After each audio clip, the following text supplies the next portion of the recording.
প্রিয় দর্শক, আজ আমরা বোরহান নামটি সম্পর্কে জানব। এই নামটি ইসলামিক নাম কিনা বা এর অর্থ কি, এটি কোন ভাষার শব্দ সে সম্পর্কে আলোচনা করব।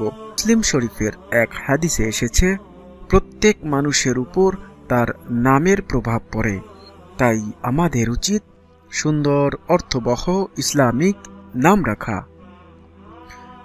আল্লাহর কাছে সবচেয়ে প্রিয় নাম হচ্ছে আব্দুল্লাহ ও আব্দুর রহমান। সহিহ মুসলিম।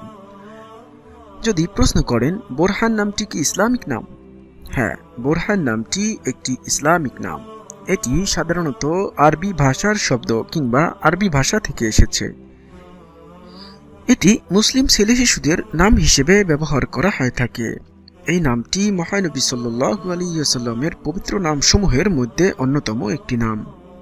বোরহান নামের একটি সুন্দর অর্থ পাওয়া যায়, আর বোরহান নামের অর্থ হচ্ছে প্রমাণ।